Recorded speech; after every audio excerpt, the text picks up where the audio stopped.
promised I would not summarize your book. Right. So please tell esteemed audience what they need to know about Frankie and Bug. Great. Frankie and Bug is about two young people, Frankie and Bug, who become reluctant friends. So it takes place in the summer of 1987, and they become reluctant friends when Frankie comes from Ohio to live with his uncle, Philip, who lives above Bug and her family in Venice Beach. And at first, they don't get along so well. Frankie does not want to go to the beach, and Bug thinks that he's been brought here to go to the beach with her because her older brother Danny is too cool to hang out with her. So it's a little rough at first, but there's a criminal terrorizing Los Angeles named the Midnight Marauder, and they come together and they begin investigating the Midnight Marauder. And in the process, they uncover some family secrets, and they wind up learning a lot about each other, about the world, about what it means to show up for somebody and be an ally, and also the difference between something being fair and something being just. There's a phrase that Bug's mama repeats over and over again, that life isn't fair, the most you can hope for is that it's just. And I really think that it's Bug coming to understand that life is not fair, but it's up to her, it's up to all of us to try and make it more just. Who's the ideal reader for this story? You know, I don't know that I can answer that. I think it's, any age. I think, it starts at 8 years old and you can read this, but I think this is a book that adults will appreciate as well. I think it's a book for anybody who's ever questioned where their place in the world is. It's definitely a book for, I think older readers like myself who aren't middle grade readers, but will enjoy the nostalgia of 1980s Los Angeles. But really, I wanted to write this book for young people, for today's young people, to kind of show them how quickly the world can change in some ways, which should give people hope, but also how stubbornly it can stay the same in other ways. And that hope is an active verb. Hope is work. Hope means doing something to get to the place you want to be. So in that case, I wanted to write this book for young people because in many senses, I feel like they already know that. And I wanted to affirm what they know. And by showing them a story that took place in the not so distant past, I wanted to show them that it is possible for change to happen, but that we all have to kind of push into it together. And why was 1987 the perfect year for this? Originally, I said it in 1986, which was when the serial killer on which I based the Midnight Marauder was sort of out and about. That was the Night Stalker. But I wanted to kind of fictionalize it a little bit and move it away from an actual serial killer. So I just decided to move it up a year to 1987.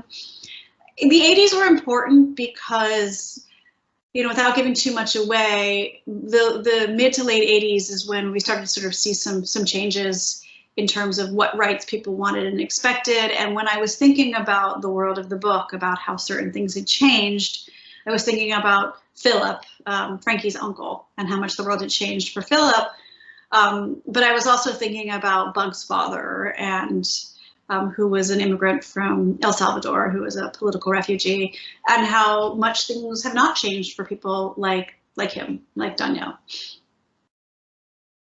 And of course, you lived through 1987, but how much research did you have to do to go back and recreate that world for yourself? Oh, it was a delay because I've written 2 books with historical now set before I was born, and I feel the journalist in me, and before I was a journalist, I was a fact checker, which is a job in which you go over articles and make sure everything is correct and accurate. So the fact checker in me is always terrified of getting something wrong. And of course, with historical, you're going to, if you didn't live through it, you're having to, make something up. So it was really delightful to write the 1980s, which I know in my bones. And so the research was really just more a matter of where would that lifeguard station be? And do I have that intersection in Venice Beach correct? So it was more just making sure my memory lined up than anything else, because that part of the world I knew, and what it was like to be alive back then, obviously I knew firsthand. Yes, esteemed readers, I'm so old, I lived through the 80s. Me too. Cheers. When I see 1987, I think, oh, well, if you just hang in there 2 years, Frankie and Bug, by God, Batman is coming out, and that's going to change.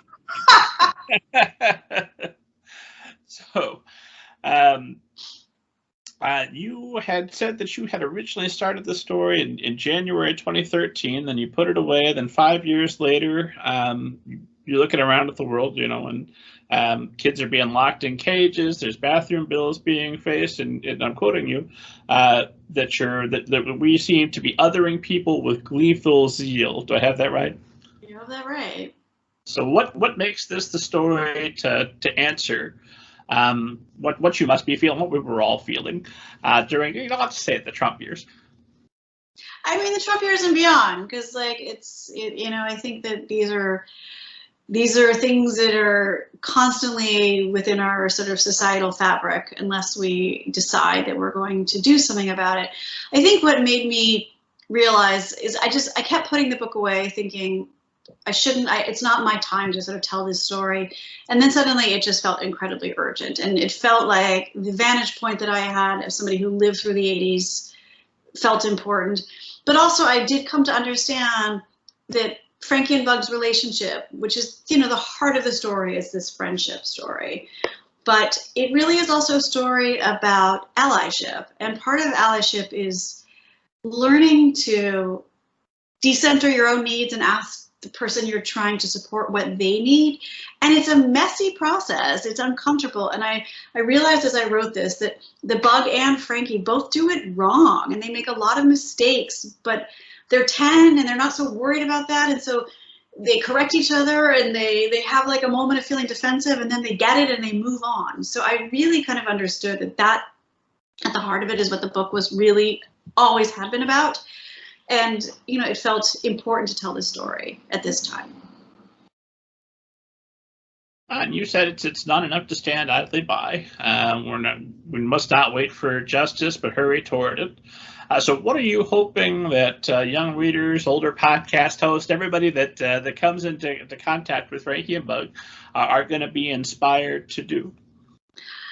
I'm hoping that it will do a couple of things, that it will remind us that so much of our prejudices are really learned. These are learned behaviors. And I'm not going to say that like children are perfect and that we don't sometimes have some instincts that are less than ideal, but I do think a lot of this is learned, and that there's like an acceptance among children because priorities are different when you're 10. So I think that was one thing I wanted to point out, but also that you have to speak up. And you have to believe that you can make change. I think it can all feel so overwhelming, and you think, what can one person do? But, I always think of that Margaret Mead quote, never doubt a small group of committed citizens to change the world. Indeed, it's the only thing that ever has. So it really is about coming together and working together. And so I really did want to show that. And I also think I want young people to harness what they believe and what they know to be true and hold on to it until they're old enough to vote, which is when you get to put your values into direct action, and also to sort of speak up every day while they're at school, while they're out in the world.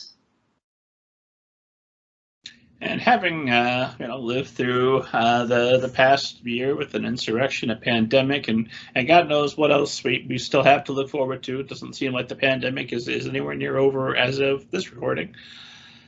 Has that changed your view in any way, or do you hold steady and say, nope, there's plenty of room for hope here? I am a Gemini at my core, so I can be both pessimistic and optimistic at the same time. And it definitely, there are times when you feel bleak when you look at what's happening climate-wise right now, which is pretty existential. And it's like, oh, this is happening, la, la, la, la, la. And you're like, and I feel it. I feel it when young people are like, grown-ups, what are you doing? The world is on fire. Why aren't you fixing it? So I identify and I understand that. But at the same token, like the worst feeling in the world to me is the feeling of helplessness, and helplessness to me is inaction. So I feel like whenever I feel that way, when I feel enraged or scared or angry about how things are going, I take that, I alchemize that, and I alchemize it into action, whether it's, raising money to get somebody elected, whether it's knocking on doors, whether it's starting a mutual aid group or working in a mutual aid group. any kind of thing like that. As long as I am actively working toward a better world, like, yes, there is the despair out there. There is the feeling of like, what is happening in our world? But I don't know what the alternative is. You either give into it or you push back, and there is so much love in the world. I have seen that so many times over and over again. I have seen so much goodness in people who I disagree with on every single issue under the sun, and yet there is sort of love there. I don't know how we get past this sort of caustic way that we speak to each other, but I feel like maybe young people have a good answer there, because they haven't gotten to the point where we've gotten to. You know, they're not like screaming at each other on Twitter and Facebook and yet, and maybe we need to take a page from them. Well, it's probably because they're on Instagram, which is, it's just good thinking. It's just pretty pictures, exactly. Yeah. So, at what point did you know you were writing a middle grade novel? Was that inherent initially with the original idea, or did that develop as you were working? It was obvious when I sat down to start writing it that it was going to be told from Bug's perspective. She's 10 years old. That's not to say it was easy. I had a really, really hard time. And one of the reasons it took so long for this book is it took me ages to actually crack Bug's voice. I think in the beginning I was so precious about it. And it just sounded so like constipatedly adult, trying to sound like a young person. And then suddenly it was as if all of my years of reading and listening to and reading aloud to Ramona and every other great Harry and every other sort of cantankerous 10-year-old girl, it just sort of split something open. And once I got Bug's voice, it was like not just her voice that flowed out of me, but like how the world felt to her. I felt that so deeply. So it took a while, but I absolutely knew it had to be middle grade. There was never any doubt that it was anything else. And so, having now written, sounds like you've got a second adult novel that hopefully we'll be seeing sooner rather than later, and another middle grade novel that's going to be coming. And I assume you're not done with YA. I assume that you'll be. No, I am definitely not. And my adult novel is the narrator is a old man in a assisted living facility, but it very much centers on his friendship with a 17-year-old girl. So like I always have to have the teenagers in everything that I do. You know, Frankie and Bug. Bug's brother Danny is a pretty big part of things, so yeah, I'm never going to give up on the teens. Wrote a horror novel where one of the characters is a baby for the first part, and there's a big time jump, and I was looking forward to it because now I think he's 9 or 10. And I'm like, oh, a middle grade voice. Finally, I know what this is about. Let's wonderful.